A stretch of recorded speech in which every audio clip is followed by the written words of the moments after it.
This edition of Magic Kiwis, an affectionate study of the late Dame Whina Cooper, replaces our advertised program.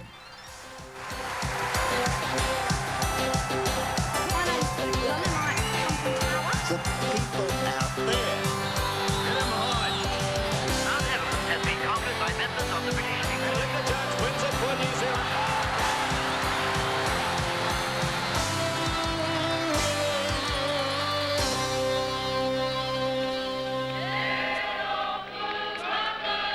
Monday morning, October 13, 1975. The historic Maori Land March reaches Wellington. It's the climax of one of the most dramatic spectacles in modern New Zealand history, focusing the attention of the whole country on Maori grievances and aspirations. And leading the march, a woman who's battled on behalf of her people since early this century. She's tough, outspoken, controversial, fiercely proud of her Maori heritage, and revered by many as the mother of Maoridom, Whina Cooper.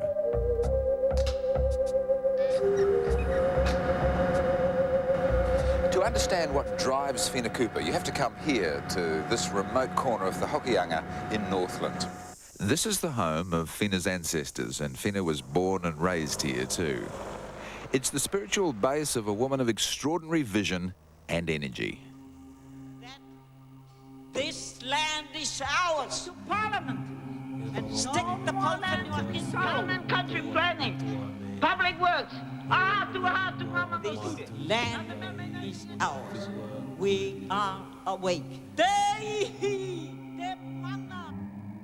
Whina was born here in 1895 on the floor of a hut overlooking the Hokianga. The district's dominated by the sacred mountain of Pangaru. For centuries it was a burial ground, and it holds the mana of the local tribes. Whina Cooper lives here beneath her beloved mountain. Whina's been a tough and uncompromising leader of her people. She has worked with most of the leading political figures of the century. She's been a major force in Maoridom, and it was her father who was the biggest influence in her early years. Heremia Tawake was a widely respected chief of Te Raroa, and he passed on to Whina his deep knowledge of Christianity and Māoritanga. As small as I am, I remember my father taking me, to certain hui here and everywhere. He makes me sit down there. I want to go out and play, but he makes me, you sit there. Heremia prepared his favourite child to take on the world. Because I'm a jack of all trades. I love man's job, And that was your father's influence, was it? Well, yes, he was interested in a lot of work. I could do anything, he tells me. Heremia also made sure Whina had a Pākehā education so she could understand the ways of the European, especially in land dealings. And this prepared her for a lifetime of land battles. It's now 75 years since her first protest over land. A Pākehā farmer had begun draining local mudflats to turn them into pasture for his cattle. The Maori were angry. They fished there and ran horse races when it was dry. Heremia wanted to stop the farmer without violence, and it was his teenage daughter who came up with a deceptively simple plan. As the farmer dug his irrigation drains, Whina and a band of Maori people followed behind, filling them in. Eventually, the frustrated farmer gave up. It was Whina's first taste of the excitement of leadership, and she'd won her first battle. She was only a teenager, but she'd be a battler all her life. 6 decades later, the same Whina would still be fighting for Maori land. Her main strength is that she's a straight shooter, and she does not modify, if you like. She does not compromise her stand on an issue. Whina's whole life would be peppered with controversy, and not just over land disputes. Early on, it was obvious she was a free spirit with a mind of her own. She angered her tribe by marrying a handsome young surveyor, Richard Gilbert, instead of a chief.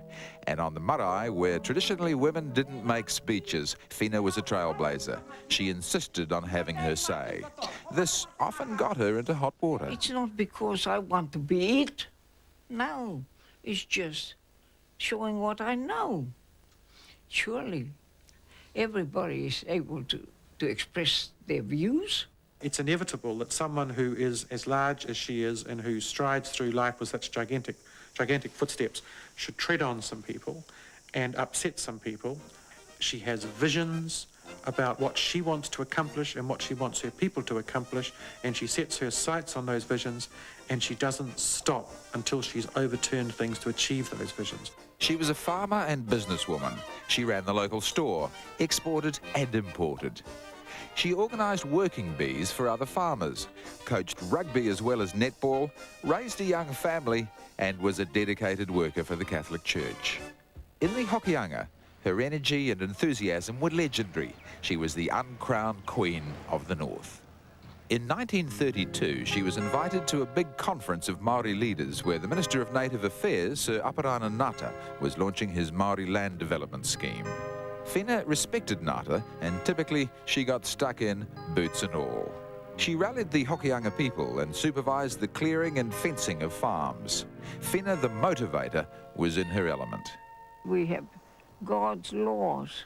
In those laws it says, by the sweat of thy brow thou shalt eat bread, not by the sweat of somebody else and you sit down and doing nothing.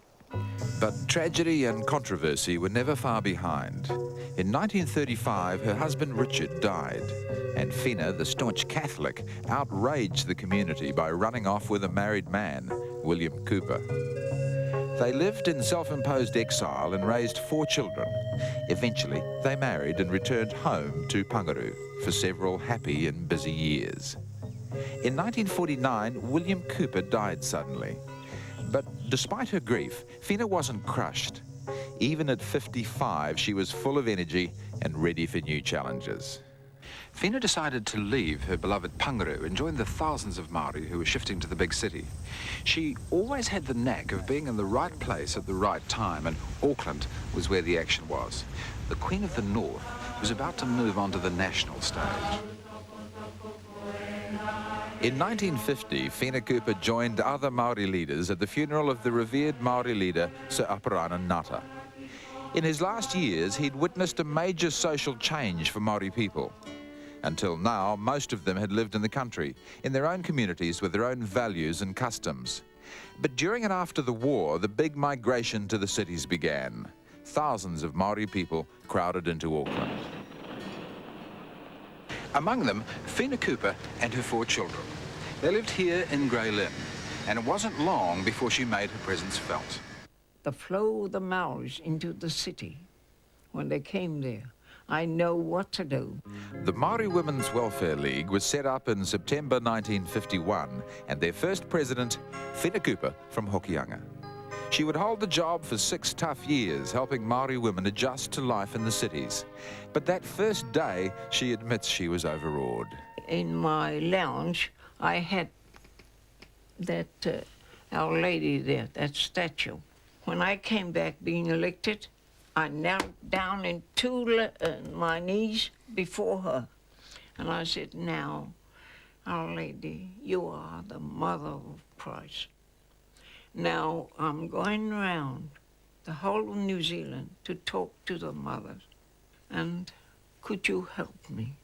Could you help me to have the right thing to talk, to knit all the Maori women, to knit it and according to the wishes, God's wishes. Overcrowding was a major problem for Maori families. Whina and her Welfare League conducted a house-by-house survey, then lobbied for better housing. Whina would fight anyone who got in her way, and she was given an MBE for her work.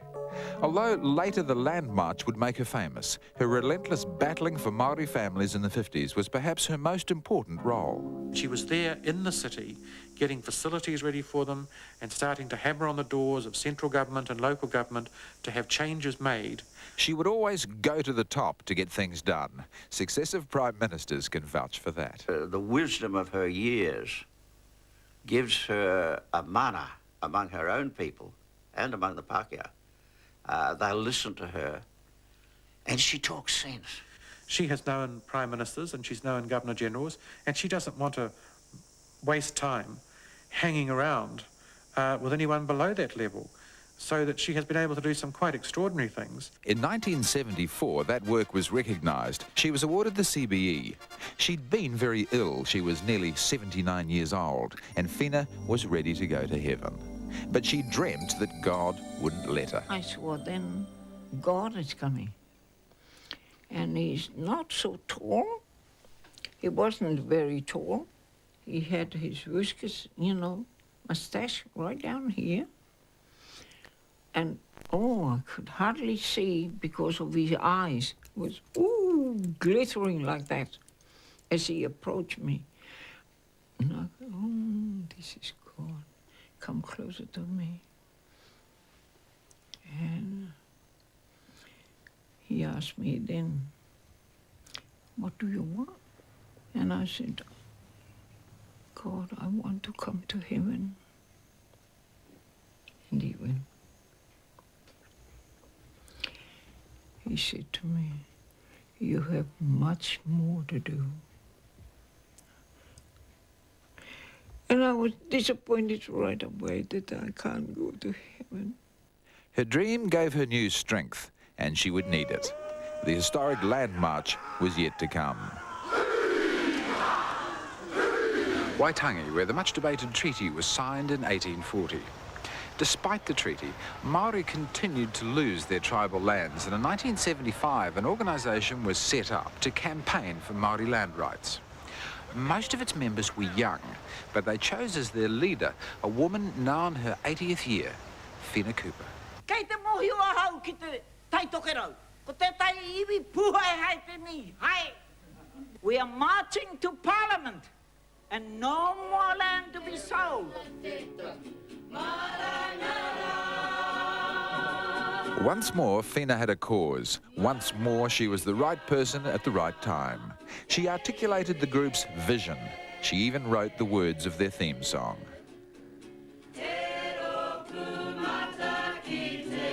Te Ropu o Te Matakite was the name of the group. It means those with foresight. Whina's whole life had prepared her for this role. Now you can see on my right, there is the Powhenua. Everyone would like to know what's a Powhenua, what it means. It meant that this land is ours. We stick the Powhenua in the ground and we say, this land is ours. We are awake. Te ihi, te mana, te tapu, marangara.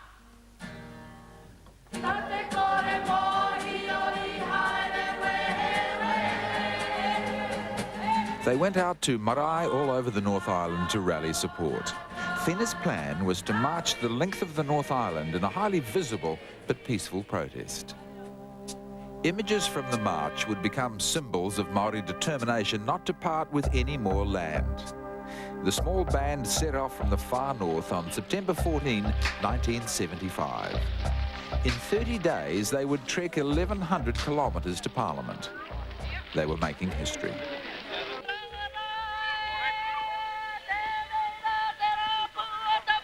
Whina herself was too old to walk, but when they entered each marae for the night, she came into her own. Kia kaurawa, ngaret, town and country planning, public works, ahatu ngamano ture. Then Whina's declaration of Maori land rights would come out for signing, and next day the trek would continue. The sight of the marches and Whina's stirring oratory gained them wide support from both Maori and Pakeha. Whina the Persuader even managed to get permission to walk across the Auckland Harbour Bridge. Another memorable image and an emotional day for the marchers.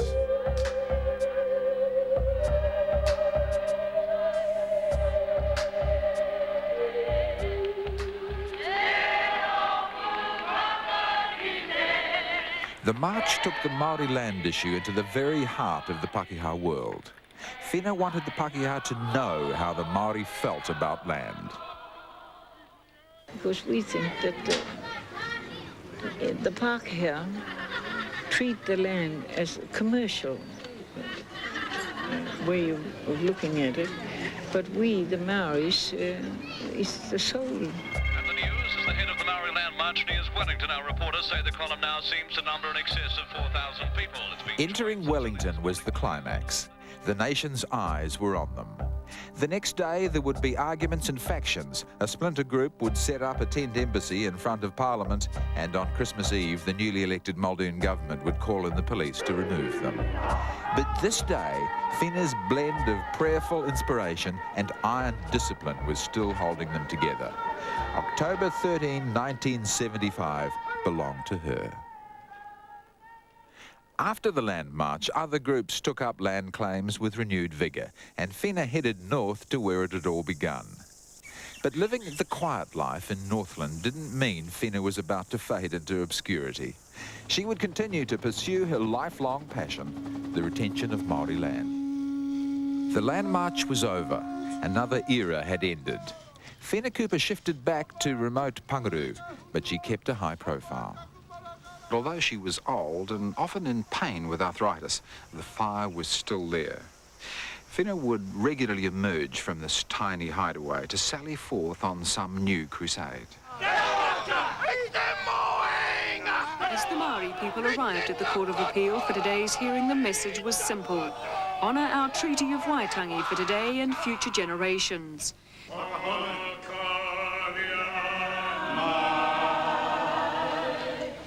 Among those who journeyed to Wellington to show support and solidarity was veteran Maori lands campaigner Dame Whina Cooper.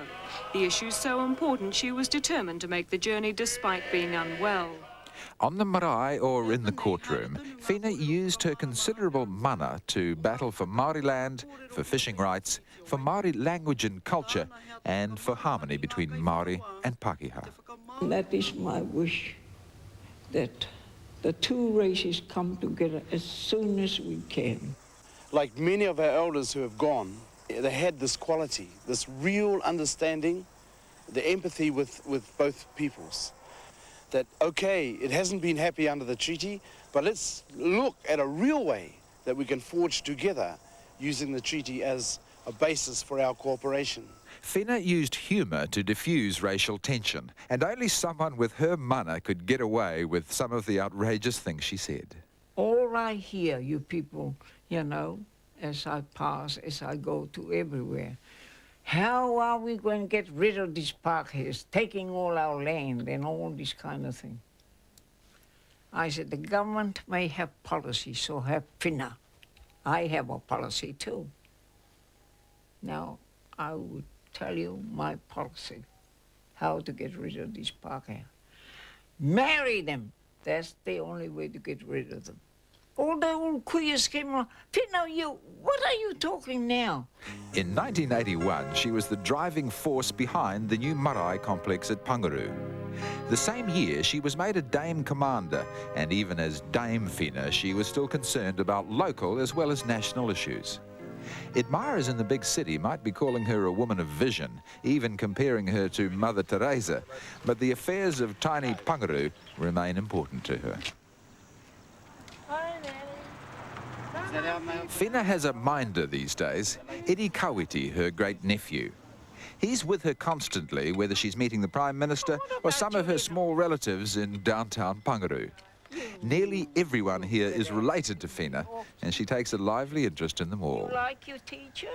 Aye. You listen to her? Aye. Oh, that's nice. Some local victories have been significant, like the return of 1,200 hectares of Maori land near Pangaru. A personal triumph for Whina. She'd been involved in the fight for an astonishing 73 years. Increasingly during the 1980s, Whina brought her influence and wisdom to bear on the national stage. Whina has become what in Maori terms is referred to as Te Whaia o Te Motu, the mother of the land, the mother of the country. I wonder if I could ask you to read for us, please, what it says on the cover of the book. This is your life, Dame Whina Cooper. Oh. 1987. In her 93rd year, Whina's life was celebrated on television. Happy birthday to you. Happy birthday. Whina was a teenager when she led her first protest, and today, despite her impressive age, she still seems able to appeal to young people. It's very hard for them to relate to the issues she has fought for in the past, but it's very easy for them to see her there as somebody respected throughout the world, let alone New Zealand.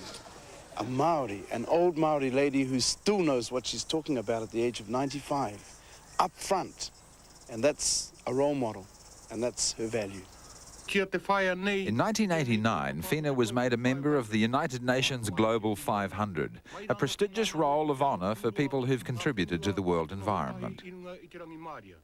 Whina may live to be 100. She says it's up to God, but she's looking forward to finally seeing heaven. Must be beautiful. There's no more worry about land or anything like that.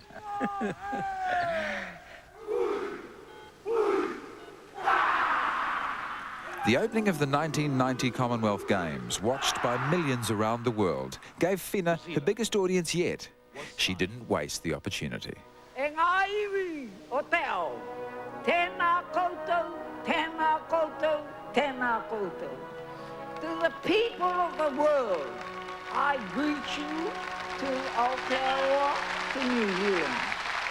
This great gathering of people here today reminds me of another great gathering the day my ancestors joined together with the Queen of England representative to sign the Treaty of Waitangi. Let us all remember that this treaty was signed so that we can live together as one nation in Aotearoa. Dame Whina, a voice for New Zealand in the 90s. She organised her first land protest 75 years ago and led the historic Land March 15 years ago. But she still keeps a finger on the important issues of the day. Whina Cooper, she'll always be a Magic Kiwi.